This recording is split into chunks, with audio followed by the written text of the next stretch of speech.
अब क्या है ना, घर पे हमें थोड़ी बहुत जैसे वायु की दिक्कत हो जाए या गर्मी की दिक्कत हो जाए या फिर कफ वगैरह जुकाम वगैरह हो जाए, उसका थोड़ा बहुत इलाज करना तो हमें भी आना चाहिए ना।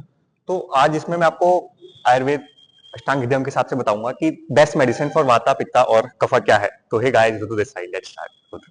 तो मैं क्विकली आपको स्टार्टिंग में बता देता हूँ वाता पित्ता और कफा की बेस्ट दवा क्या बताई गई है। तो वाता के लिए बेस्ट दवा बताया गया है तेल। तेल, शुद्ध तेल, मतलब जिस शहर में आप रहते हैं वहां पे जो तेल यूज होता है वो वाला तेल, या फिर आपको जो तेल सूट करता है, जैसे कि आप गर्म हो तो आपको ठंडा तेल ज्यादा सूट करेगा तो कोकोनट, ठंडे हो तो गर्म तेल जैसे सरसों का तेल ऐसे सूट करेगा, ऐसे देख सकते हो। ठीक है। दूसरा पित्ता वालों का घृता, घृता मतलब घी, घी सूट करता है। कफा वालों के लिए मधु यानी कि हनी। ये सब बेस्ट दवाई है, बताई गई है। अब इसके बारे में ना डिटेल में बात करेंगे। जिनको जानना था वो जा सकते हैं, अब जिनको डिटेल में जानना है वो रुको। पहले आपको दो कॉन्सेप्ट समझने पड़ेंगे, शोधन और शमन। शोधन, इनके वर्ड के एग्जैक्टली लिटरल मीनिंग जो हो गए, शोधन का मतलब हो गया शुद्ध करना, प्यूरिफाई करना, और शमन का मतलब होता है शांत करना। तो अभी दो तरह से कैसे काम करती है चीज। शोधन का मतलब होता है शुद्ध करना। शुद्ध कैसे किया जाएगा, किसी चीज की इंप्योरिटीज निकाल के बाहर फेंक दो तो वो शोधन हो गया, यानी शुद्ध हो गई वो चीज, उसके अंदर से वो चीज निकाल के फेंक दी गई। शांत करना, किसी चीज को उसी के अंदर खत्म कर देना, मतलब उसको वहीं पे खत्म कर देना, तो उसने आपने शांत कर दिया उस चीज को। तो ये है शमन। ये दो कॉन्सेप्ट आप जब तक नहीं समझोगे तब तक आएगा समझ नहीं आएगा। अब आपने पंचकर्मा का नाम सुना होगा कि 5 तरह के कर्म आयुर्वेद के आप किसी सेंटर में जाओ तो वो आपसे करवाए जाते हैं। तो जो शोधन होता है ना वो उसमें आता है चीज को बाहर निकाल के खत्म करना, यानी कि आपके अंदर वात है तो बाहर निकाल के खत्म किया जाएगा। तो अब वाता में क्या होता है कि एनिमा वाला जो पार्ट हो जाता है ना, जैसे कुछ लोग घर वगैरह पे भी कर लेते हैं जिनको गाइडेंस होती है ऑफ कोर्स, तो वो बस्ती वगैरह पार्ट हो गया कि लेट्स से आपको यहाँ पर बहुत ज्यादा गैस वगैरह होती है तो आप बस्ती कर सकते हैं, एनिमा जिसे कहते हैं। आप गूगल पे सर्च कर सकते हैं एग्जैक्टली क्या होता है। ठीक है। विरेचन, विरेचन में क्या होता है, आपको लैक्सेटिव्स वगैरह दिए जाते हैं ताकि वो अगेन सेम क्लीनिंग वाला पार्ट है कि गर्मी के लिए आपको लैक्सेटिव्स, यानी कि वाता वालों के लिए आपका बस्ती हो जाती है। जो ये वाला विरेचन वाला है ना, ये पित्ता वालों के लिए हो जाती है। सबकी प्रकृति के हिसाब से अलग अलग है। ठीक है। वमन मतलब क्या होता है, बेसिकली कुछ क्रिया द्वारा या पंचकर्मा द्वारा औषधि द्वारा आपको दिया जाता है, फिर आपसे उल्टी कराई जाती है ताकि वो उस चीज के साथ आपकी जो प्रॉब्लम है वो निकल के बाहर आ सके। ठीक है। तो ये 3 पार्ट हो गए। अब इससे रिलेटेड कुछ क्रियाज भी होती है, मैं इसमें नहीं जा रहा हूं। मेन पार्ट है हमारा ये वाला कि शमन, शमन में हमें कैसे करना है, तो इस पे बात करते हैं। अब हम वाता वालों की बात करेंगे, तो उसमें मैंने तेल के लिए कहा था। तो अब वाता वालों के गुण क्या होते हैं, ये वाता वालों के गुण ड्राई, लाइट और कोल्ड होते हैं। तो तेल में क्या क्या होता है हम ये देखते हैं कि वो कैसे फायदा कर रहा है। तेल में होती है ऑयलीनेस, यानी कि स्निग्धता। इसकी अपोजिट चीज बैलेंस करती है। तो ऑयलीनेस बैलेंस कर देगी रुक्षता को, यानी ऑयलीनेस ड्राइनेस को यहाँ पे कर देगी बैलेंस। ठीक है। फिर लघुता यानी कि लाइटनेस, लाइटनेस को बैलेंस कर देगी यहाँ पर हैवीनेस, क्योंकि तेल हैवी होता है पचने में। फिर हॉटनेस यानी कि शीतलता जो होती है ना, वात वालों को ठंड बहुत लगती है, कोल्ड होते हैं, फाइल में नहीं होता। तो तेल की गर्म गर्म तासीर की वजह से, उष्णता की वजह से उनका ये भी बैलेंस हो जाएगा। अब इसको आपको यूज कैसे करना है। अब एक तो आप इसको बॉडी पे लगा सकते हैं। ठीक है। फिर इसको आप कैसे जैसे कि बहुत ज्यादा सर्दियों में या बहुत ज्यादा ड्राइनेस वाले मौसम में बॉडी पे तेल लगाने का, जो हमारे इंडिया में था ना, मॉइस्चराइजर्स और ये सब नहीं लगाए जाते थे, तेल लगाते थे। तो अपनी प्रकृति के हिसाब से अपना तेल चूज करें, जब उसे आप मलेंगे तो आप गर्मी पैदा होगी, चाहे कितना भी ठंडा तेल हो। ठीक है ना। तो आप अपनी बॉडी पे तेल लगा सकते हैं, ये एक बहुत अच्छा इलाज है अपनी वायु को कंट्रोल करने का। जैसे कि आप बहुत आउट ऑफ प्लेस फील कर रहे हैं, कहीं से घूम के आए हैं और आपको ऐसा लग रहा है कि अरे भाई साहब बहुत ज्यादा हिला हिला हिला हिला हिला सा हो रहा है, जैसे कि प्लेन में ट्रेवल करके आए तो लग जाता है। तो आप बॉडी पे तेल लगा सकते हैं, आपको उससे एक स्टेबिलिटी मिलेगी। ठीक है। दूसरा, नस्य कर्म, नाक के अंदर आप तेल डाल सकते हैं। ठीक है। नाक की एक नस दिमाग तक जाती है, दिमाग को शांत करेगी तेल। तो नाक के अंदर आप एक एक ड्रॉप या दो दो ड्रॉप, 1 से 2 ड्रॉप बस, इससे ज्यादा नहीं डालें आप। अगर आप थोड़े से ऑयली है तो आप 1 ड्रॉप ही डालें, तो ज्यादा ड्राई है तो 2 ड्रॉप आप डाल सकते हैं। बाकी आप कंसल्ट कर सकते हैं अगर आपको ज्यादा डालनी है तो। तेल आप अपनी नाक के अंदर डाल सकते हैं ड्रॉपर से, दो दो यहाँ पे, और थोड़ा टाइम ऐसे कर सकते हैं। फिर कान के अंदर डाल सकते हैं आप तेल, अपने आप को बैलेंस करने के लिए।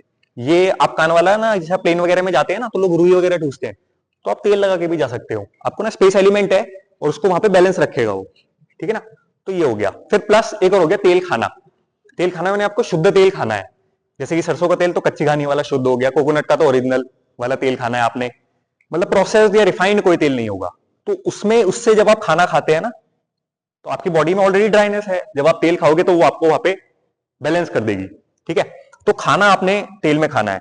ये 3-4 चीजें मैंने आपको बताई और आप इसको यूज कर सकते हैं। जैसे मैं भी करता था, जैसे कि कहीं ड्राइविंग पे गया, बहुत ज्यादा ड्राइविंग पे वायु हो रही है, तो नाक में एक ड्रॉप, अगर जैसे ड्रॉपर भी नहीं हुआ तो मैं ऐसे करके कर लेता था, कान में थोड़ा सा लगा लेता था, तो मेरे को थोड़ा सा बैलेंस लगता था।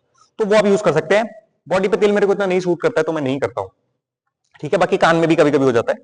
तो अब हम बात करते हैं अपने पित्ता वालों के लिए। उनकी बेस्ट दवा क्या बताई थी मैंने? घी। घी पित्ता वालों की बेस्ट दवा है। कैसे? अब देखो, अपोजिट वो ये वो ना आयुर्वेद का बेसिक रूल है, अपोजिट चीज हमेशा बैलेंस करेगी, सेम चीज को बढ़ा देगी। घी क्या होता है? मधुर, मीठा बताया गया आयुर्वेद में। पित्ता क्या होते हैं?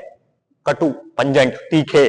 तीखे वचन बोलते हैं, तीखे होते हैं, मतलब गर्मी वगैरह बहुत ज्यादा होती है तो क्या है? तीखा। जिसका दिमाग गर्म होगा वो तीखा बोलेगा। तो सेम उनके अंदर भी यही नेचर वो होता है, पंजेंट वाला। तीखे की मिर्चें निकल जाए मुंह से कोई अगर छेड़ दे तो वो मधुरता, तो इसको बैलेंस कर देती है वो ओवरऑल, ठीक है। फिर उष्णता, बहुत गर्म होते हैं पित्त वाले, हमको पता है। फायर प्लस वाटर एलिमेंट होता है तो फायर डोमिनेट हो जाता है यहाँ पे, तो उष्णता होती है। तो घी ठंडा बताया गया है तो उनको काम रखता है उष्णता में। और एक चीज और हो जाती है, मंदता, तीक्ष्णता, बहुत ज्यादा तीक्ष्ण होते, पेनिट्रेटिंग, एकदम वही सेम वाली बात। तो घी क्या है? घी स्लो है, कफ क्वालिटी वाला घी है, तो वही सेम उनकी तीक्ष्णता को यहाँ पे मंदता यानी स्लोनेस थोड़ा प्रोवाइड करता है। तो अब इसमें क्या हो जाता है कि हाँ, इसको कैसे यूज करेंगे आप, मैं ये बता रहा था कि लेट्स से कि मेरी पित्त प्रकृति भी है, तो मैं इसको कैसे यूज करता हूं कि मैं थोड़ा सा घी ज्यादा खाता हूं। इससे क्या है, मेरी भूख थोड़ी कंट्रोल रहती है। नॉर्मल बंदे जो खाते हैं थोड़ा सा, मुझसे ज्यादा खा लेता हूं, मेरे को अच्छा ही लगता है, बैलेंस करता है मेरे को। सो सेम सेम रीजन है, क्योंकि बहुत ज्यादा यही कटुता, उष्णता और तीक्ष्णता बहुत ज्यादा है, उसको बैलेंस रखता है।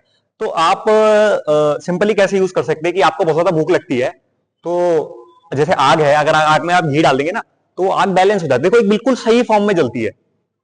अगर आप उसमें आग में घी डाल देते, पहले थोड़ी सी होती है, फिर कभी आपने जैसे हवन वगैरह इन सब चीजों में देखा हो, तो उसको बैलेंस कर देती है। तो इज ऑल अबाउट फायर, और फायर को बैलेंस यहाँ पे घी कर सकता है। तो ये ऐसे करता है। तो सिंपली क्या कर सकते हैं आप, अगर आपको बहुत ज्यादा भूख लगती है, राक्षसी भूख है, इस टाइप की भूख है, तो आप घी खा सकते हैं। प्रिफर आप काऊ का कर सकते हैं, और ज्यादा राक्षसी भूख है तो आप बफेलो का भी खा सकते हैं, कोई इतनी दिक्कत नहीं है, दोनों ही ठंडे हैं। अब नेक्स्ट बात करते हैं अपने कफा वालों की। कफा वालों में क्या होता है? अर्थ प्लस वाटर एलिमेंट। अब कफा वाले क्या होते हैं? ऑयली होते हैं। और जो हनी है ना, वो रूक्ष बताया गया है, रूखा। अगर आप जीभ पे डालें ना तो आपको थोड़ी ड्राइनेस फील होगी घी से, अगर आप थोड़ा सा ध्यान देंगे, घी कह रहा हूं सॉरी, हनी से। मधु जब आप लेंगे ना तो थोड़ी सी ड्राइनेस फील होगी। तो रूक्ष बताया गया है, इसकी स्निग्धता को बैलेंस करता है। जबकि मीठा है, कफ वाले भी ज्यादा इनको मीठा टेस्ट सूट नहीं करता है। लेकिन आप देखो अपोजिट क्वालिटीज क्या है। और इसमें एक चीज और क्या है ना, दवाएं वो बताई गई हैं जो आप खा लोगे और आपको नुकसान नहीं करेंगी, उस हिसाब से बताई गई है। थोड़ा सा घी आप प्लस खा लेते हो तो आपको इतना नुकसान नहीं करेगा। हनी आप खा लेते हो तो आपको इतना नुकसान नहीं करेगा, हाँ, प्रोवाइडेड आपकी प्रकृति के हिसाब से। अगर आप वाता और हनी ज्यादा खाओगे तो वो रोका बंद कर देगा वहां पे, ठीक है। तो इस उससे बताई गई चीजें। तेल, तेल आप अगर ऑलरेडी ड्राई हो, थोड़ा तेल खाओगे तो आपको नुकसान नहीं करेगा। इसी उससे ये चीजें बताई गई हैं।